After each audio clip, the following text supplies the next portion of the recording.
Welcome to the show. I'm so glad you're here. I'm Braxton Hunter, and this is Trinity Radio. And today we're going to be talking about some sensitive topics, but I think we're going to be discussing them in a way that might surprise you. We're not talking about them in the most controversial way, but there are some philosophical underpinnings to what is going on in the world right now that I think we need to bring to the surface and think about. This is not the most important video you're going to watch on the issues related to race and the issues related to the coronavirus right now, but it's an opportunity for us to take a look at human nature and how we understand what's actually going on anthropologically. And if we don't get that, I think it can have negative consequences. Basically, we're going to talk today about the nature of human freedom. I've talked about that a lot on this show. It's been a big part of my personal study. But as these things have been going on, the coronavirus and the protests and things like that, in the midst of all of that, I've been drawn back into a deeper study of the nature of human freedom. Some of you will know that that's been a part of what I've done.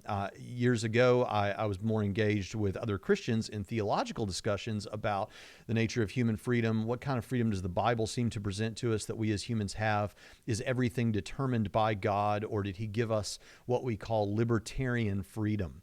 And then when I began to focus more specifically on Christian apologetics toward unbelievers, it nuanced the discussion a little bit, because among unbelievers, most atheists who are naturalists are also determinists, at least the ones who are aware of these sorts of things. And so that was still an issue that needed to be discussed. And so I continued to study that, developed my own argument for God's existence on the basis of free will, brought that in a debate, and then kind of, have mentioned it here and there, but more or less had moved on from that a little bit. But recently I was contacted by another platform and asked to have a debate with a well-known atheist on the question of free will. And that hasn't come out yet as of this video, but it will soon, and so look forward to that. But I had to go a little further and study a little more on the nature of freedom specifically. And since that was going on at the same time as we're experiencing these other things in our culture and around the world right now, it caused me to think about things in those philosophical terms. So before we get too much into this, let me go ahead and explain what we're talking about when we're talking about free will. For those that are already familiar with these things, maybe you just skip ahead about, a minute and a half, but I'm just going to explain real quickly what the options on the table are.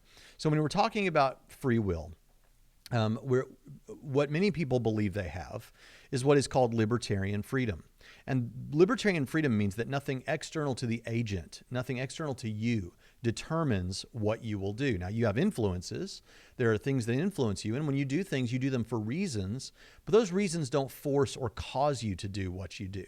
You really are able to make a free choice such that whatever you ended up doing, at least in most of the cases, whatever you ended up doing, you could have done otherwise. You didn't have to do that. Now, this stands opposed, that's libertarian freedom. That stands opposed to what is called philosophical determinism. Determinism says that, look, the history of the universe is like a chain of dominoes, just all cause and effect, one thing causing the other. And if you like, trillions of chains of dominoes, but dominoes nonetheless. And so the past history of the universe, your past life experiences, the formation of your neural structure, and the firings of neurons in your brain result in what you think of as your choices. But those choices could not have been otherwise. The thoughts that you're thinking right now, your choice to listen to this video, and the next words that are going to come out of your mouth have all been determined and could not have been otherwise. That's determinism. And in determinism, you're really, though you are consciously experiencing all of these things, the choices that you would make were determined from centuries past, millions of years past, if philosophical determinism is true. And this raises obviously questions about morality and responsibility and rationality and all these other things. And I have videos on all of those issues. In what sense are you responsible for your actions, right, if it was all determined? And we're going to talk a little bit about that today. So you have free will, libertarian free will, or determinism. Now, some determinists who are clearly in the determinist camp are also what we call compatibilists. Compatibilism doesn't try to say that libertarian free will is compatible with determinism, but what it does say is that free will of some kind is compatible with determinism. And what they mean by this is, look, you're free to do whatever you want to do. But those wants that drive you to do whatever you want to do were determined by something else, which was determined by something else. And there we go again with the past history of the universe. So if your wants are determined for you, even though you're doing whatever you want, what you're doing is determined also because it's determined by your wants. It's just a different perspective, a different way to look at determinism that allows you to use the language of free will. So you can say, I freely did this particular thing, and by that you mean you weren't, no one took your hand and made you, grabbed your wrist and made you punch your brother's face or something. You punched your brother's face because that's what you wanted to do. But the fact that you wanted to punch your brother's face was all because of chemical reactions and brain states and all these things. So really, you really only do have determinism and free will.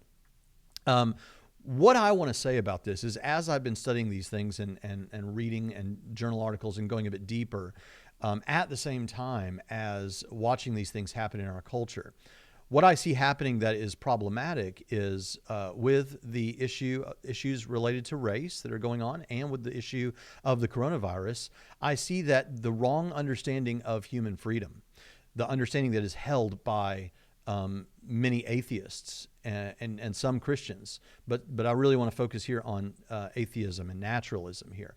The understanding of freedom that is held, or I'm sorry, the understanding of humanity that is held by those people that are determinists, dehumanizes people, destroys moral responsibility, and then conversely humanizes things like the coronavirus. And I'll explain for you in the next few minutes why I think that's true, but I want to say it again very clearly. It dehumanizes people, destroys moral responsibility, and actually humanizes things like the coronavirus.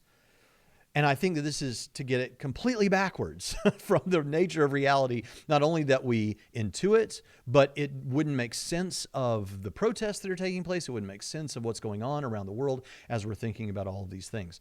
And so I want to focus in on that for just a moment. So how does it dehumanize people? Well, Dan Barker, who wrote the book, he has a book on free will, and he's a compatibilist, although he calls himself an a-compatibilist. And what he's saying about this is, he's saying, look, I'm a determinist, but free will is a social convention.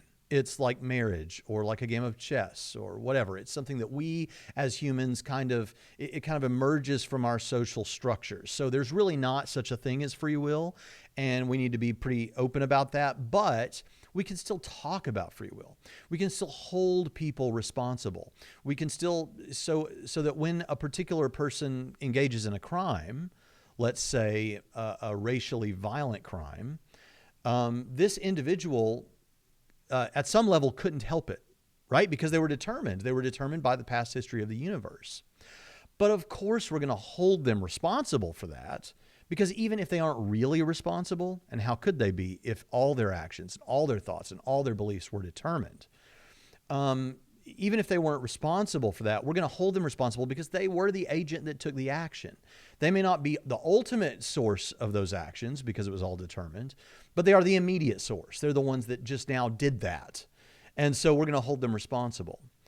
Now, in fact, one of the reasons he thinks we should do this, on page 92 of his book on free will, he says, quote, that this is a large part of what it means to be a human being, free will. Free will is a large part of what it means to be a human being. And I think we all agree, and certainly I would agree. It's the thing that makes sense of our moral inclinations. It's the thing that makes sense of justice and our justice systems around the world. It's the thing that makes sense of the strong intuition that we have free will, and it allows for us to have justified knowledge about, that we can make justified knowledge claims. Because in thinking through what we're going to believe and what we're going to say and what things we should accept as true, we can really choose the best ones that make the most sense. And in that way, we can reason and be rational. It is, I agree with him, quote, a large part of what it means to be a human being. Of course, Dan Barker's answer to this is, well, we just have to pretend that it's real. Now, to my mind, if you're going to say that free will is a large part of what it means to be a human being, and then say, but it's all pretend, you're pulling the carpet right out from under yourself. And it is horribly dehumanizing to human beings. It is to treat human beings, well, in Barker's case, as a compatibilist, or as he calls it, an acompatibilist, it's to pretend that they are meaningful, that they're meaningfully making choices. But what you're actually saying under the hood, because this is his admitted position, is determinism, is they're not actually responsible for the things they do. The racially violent racial hater isn't really responsible in any ultimate sense. He couldn't help it. He couldn't do otherwise. I mean, that is what determinism means. And this is dehumanizing because it treats individuals as though they are merely chemical reactions. They're just part of the chain of dominoes. And it doesn't matter that they experience the conscious, they are the conscious experiencers of being one of the dominoes that falls over. They had no control and they couldn't have done otherwise. This gets, by the way, this also causes a problem for praise. Whenever someone does something wonderful, like build wells for thirsty people in developing world countries. They shouldn't be praised. I mean, you can praise them if you want, but they couldn't have done otherwise. It's not like they did this in a sacrificially obvious way when they didn't have to, because they did have to. They were determined to in that sense. Well, Barker's response to this is, even though all that's true, we're going to pretend. We're going to pretend. I don't know that he would phrase it that way, but we're going to pretend that it's all real and treat people morally responsible because that's the best we can do pragmatically. It's important to society. It gets a little more stark when you go with someone who doesn't hold to the language of compatibilism, someone like Sam Harris. Sam Harris, in his book on free will, gives an example that I think makes this very, very clear. He actually gives 5 different cases of a person who ends up killing a young woman or another person. But I'm just going to focus on the last 2. So here are the last 2 examples that he gives. All right, a 25-year-old man who had been raised by wonderful parents and never abused, intentionally shot and killed a young woman he had never met just for the fun of it. Okay, so now notice he said a 25-year-old man who has been raised by wonderful parents. In other words, he wasn't intentionally abused during his childhood. There's nothing about his upbringing that we can blame this on somebody else. Shot and killed a young woman he had never met. So it's important that he never met her because it's not like she went out and cheated on him, which is another one of his examples. He's got no, motivation. Like this is not a crime of passion in that sense, but he killed her just for the fun of it. Okay. That's pretty rough. Now compare that with the second example that he gives. A 25-year-old man who had been raised by wonderful parents and never abused intentionally. So same thing. Shot and killed a young woman he had never met. Same thing. Just for the fun of it, same statement, except for this. An MRI of the man's brain revealed a tumor the size of a golf ball in his medial prefrontal cortex, a region responsible for the control of emotion and behavioral impulse. So the difference is both circumstances are the same. What the killer says in both statements, in both situations, is the same. Background is the same. Relationship to the woman, namely there isn't one, is the same. The thing that's different is that where the man in the first example seems to have a normal functioning brain, the man in the second example has a tumor the size of a golf ball at exactly the part of the brain that would control emotion and behavioral impulses, such that if the tumor wasn't there, this probably wouldn't have happened. Now, Harris says, in each case, a young woman died, and in each case, her death was the result of events arising in the brain of another human being. But the degree of moral outrage we feel depends on the background conditions described in each case. And then he talks a little bit about the first couple of examples that we didn't cover. But then when he gets to the last 2, the ones that we covered, in the first, there has been no abuse, and the motive brands the perpetrator a psychopath, right? He's a psychopath. But in the second case, that case involves the same psychopathic behavior and motive, but a brain tumor somehow changes the moral calculus entirely. Given its location, it seems to divest the killer of all responsibility for his crime. And it works this miracle even if the man's subjective experience was identical to that of the psychopath in the first case. For the moment, we understand that his feelings had physical cause, a brain tumor. We cannot help seeing him as a victim of his own biology. How can we make sense of these gradations of moral responsibility when brains and their background influences are in every case and to exactly the same degree the real cause of a woman's death? Now, I want you to think about these two examples that Harris presents us with.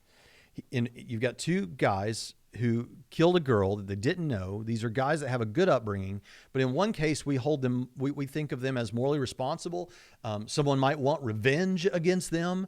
At the very least, we might want to,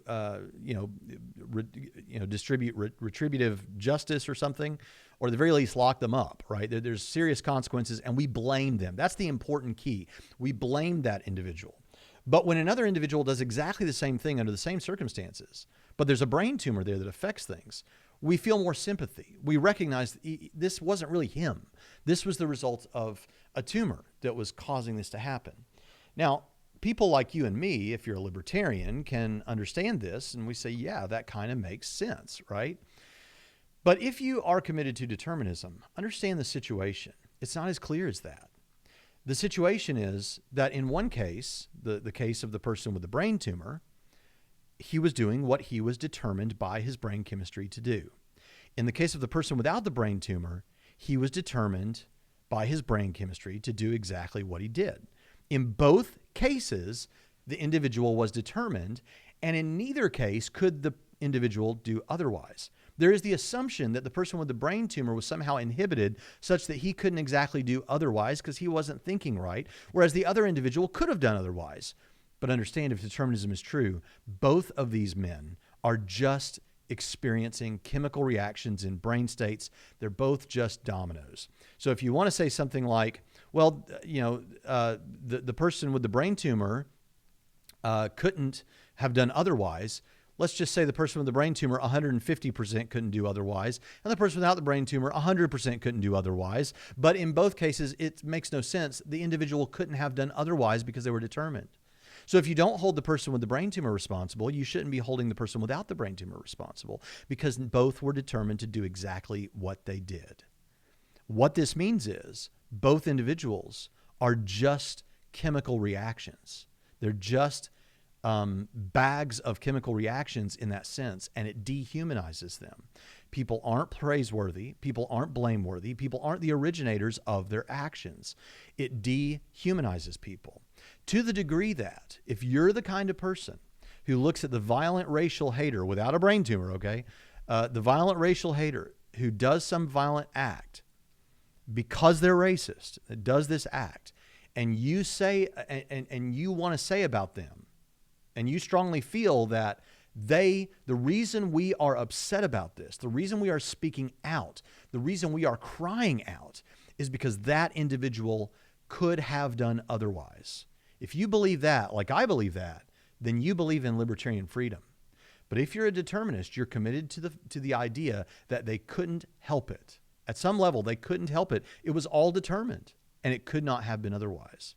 Likewise, when you look at someone who is an incredible liberator of a group of people, or someone who stands up for certain rights, or someone who is a philanthropist and uses everything that they have to benefit others, that person is dehumanized as well.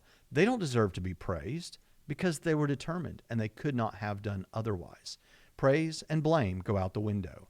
This is incredibly dehumanizing. Incredibly dehumanizing. So I think that this is a very important thing for us to keep in mind. And the only way that Barker, for example, who's the compatibilist determinist here, can save the day is to say that's true, but we're going to pretend that it's not true. That's a tough spot to be in. That's a tough spot.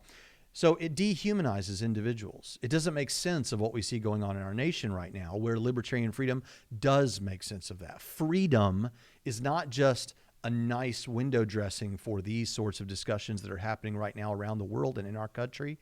It is very much embedded in the philosophy of what we're discussing. Um, it dehumanizes people, but it also humanizes other things, like the coronavirus. For example, not that determinism actually allows for humanizing of anything, but it results in, well, let me just give you an example. In an article that is called Humanizing the Coronavirus as an Invisible Enemy in Nature, Beth Daly writes, President Donald Trump has called the coronavirus an invisible enemy that's, quote, brilliant and, quote, tough and smart, adding that we are, quote, tougher and smarter than a virus? I certainly hope so. CNN host Chris Cuomo, recovering from the virus, attributed malicious intent to it, saying it, quote, wants us to lay down. It does? It wants us to lay down? He warned his audience not to cooperate. Other people called the coronavirus, quote, sneaky, tricky, merciless, cruel, and vicious. One reporter wrote that in a nursing home, the virus, quote, found the people who were most frail. Speaking of the coronavirus as if it were a person then is common. But why do we all do it despite knowing that the virus is just a tiny bundle of inanimate genetic material? That's what Beth Daly says. Why would we think of it when we know that it's just a bundle of genetic material? Why would we treat it like a human? Now, I frankly understand the sort of poetic and metaphorical way that these individuals are talking about the coronavirus, and I don't see a problem with it, really. It makes sense, on some level, anthropomorphizing like that could be motivational. But I don't have necessarily a problem with that. But I want you to key in on the last thing that Daly says here. Why do we all do it despite knowing that the virus is just a tiny bundle of inanimate genetic material? Understand that if determinism is true, all human beings are slightly or somewhat larger bundles of genetic material. We're just chemicals in motion. It's just atoms in motion. In fact, that's all atheism naturalistic atheism allows for. But certainly that's how determinism ends up treating the situation. So it's dehumanizing to individuals and humanizing to the coronavirus. Determinism gets the whole picture upside down in a way that I think devalues and delegitimizes what we're seeing in our culture right now. Now, you might just think, well, that's the best we can do. And I know I'm going to have comments in the comment section saying, after all, science has shut the door on free will, and you're just saying you don't like it, Braxton. But I think that's a little bit premature. One of the books that I read recently in preparation for this discussion that I recently had with this well-known atheist is I read a book by a man named Alfred Mealy, and he is all over the book, the Oxford Handbook of Free Will, which is an incredible and comprehensive work on free will. It's expensive, but it's worth your time if you're interested in these subjects and want to go deeper. But Mealy wrote a book himself, and that book was also by Oxford University Press, and it's called Free: Why Science Has Not Disproven Free Will. And what he does in the book is he goes through all of the neuroscience studies to try and show that they don't disprove free will as people thought that they did. In fact, he says in the preface, when Mark Twain spotted a newspaper account of his death, he drolly announced the truth. The report of my death was greatly exaggerated. Reports of the death of free will are in the same boat, Mealy says. And throughout the book, he shows the problems with famous experiments like the now very famous Libet experiments, which are supposed to show that all of our choices are made unconsciously, and other psychological and neuroscience studies. In fact, it was because of the sort of things that Mealy points out that there was actually, and I've mentioned this before on the show, there's actually an article you can look up in a study from 2018, a study of neuroscience findings, the impact of a landmark neuroscience study on free will, a qualitative analysis of articles using Libet and colleagues' methods. And what the interviewer said about this was, or got out of the researchers was, we found that interpretation of study results appears to have been driven by the metaphysical position the given author or authors subscribe to, not by a careful analysis of the results themselves. Basically, those who opposed free will interpreted the results to support their position and vice versa. Meanwhile, the journal articles that drew the most forceful conclusions often didn't even address the neural activity in question, which means their conclusions were based on speculation. It is crucial to critically examine whether the methods used actually support the claims being made. So if you think that science has shut the door on this, it's simply not the case. Also, others of you have thrown at me in the past, and I know this is a big problem for you, this idea that we can't have free will because either we have determinism, or if there's nothing determining what happens, you have indeterminacy or randomness or arbitrariness. And in neither case do you have free will. In the case of determinism, it was determined, and in the case of randomness and arbitrariness, the agent themselves wouldn't even necessarily know what they were going to do. Now, I've tried to respond to this before by the way, this is called in the literature the intelligibility problem. It's been discussed quite a bit. It's not like this is any news to libertarians. And there are responses to that I'm going to discuss or will be discussed in the debate that I have that is going to come out very soon. So I don't want to say too much about it now, but I will say this. The answers that are given are elements of indeterminacy that serve as ingredients in the mixture of our choosing process, agent causation, as well as some other things. But understand, the idea is, in all of these responses, is that, look, when we make a choice, it's the agent determines what happens. The agent determines the choice that they're going to make. It's self-determined in that sense. It's not random. It's not arbitrary, though there may be some indeterminacy involved that allows for this. And when they choose, it's not as though they don't have reasons such that they don't even know what they're going to do. They have reasons. Those reasons are just not causal. Now, obviously, that'll be unpacked more in the discussion, the debate. So if you're watching this months from now, then just go look for that discussion in our debates playlist. But the intelligibility problem is not a deal breaker either. So when you hear atheists and even perhaps some Christians speak about this as though it's a slam dunk that you just don't have libertarian free will, we just have to give up on that. That is vastly premature, and I think that's important to mention. In the end, neither determinism or compatibilism consistently answers the questions here that we have and what's going on in our culture. In the case of, so the compatible, let's say you have a woman who cheats on her husband and then he leaves her, and for the rest of her life, she's regretting this.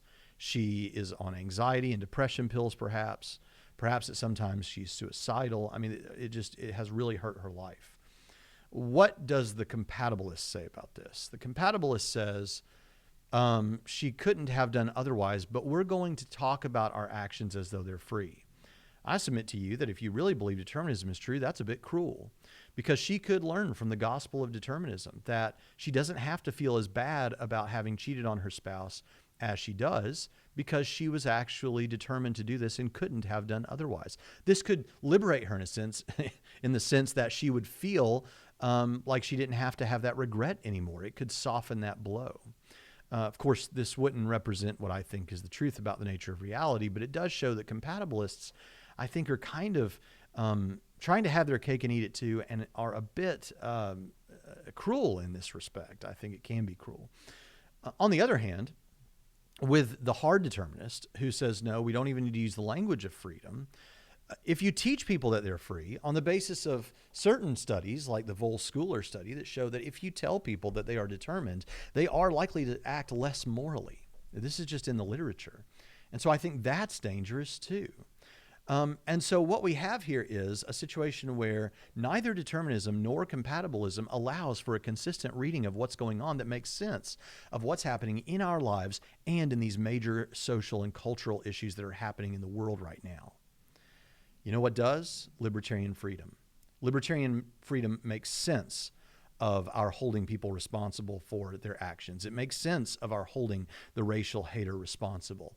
It makes sense of our praising the individual and considering them praiseworthy when they do something benevolent for someone else, or are some sort of a mover and shaker in the civil rights movement or something. It makes sense of all of these things. And it also doesn't mean we don't have to be inconsistent. What would it say to our friend we just spoke about, the lady who had cheated on her husband and now she feels her life has fallen apart and she regrets?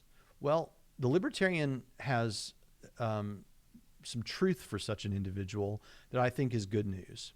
The hard part of it is, yes, you were responsible for what happened. You had influences, but you self-determined, you chose among your influences. But here's the thing.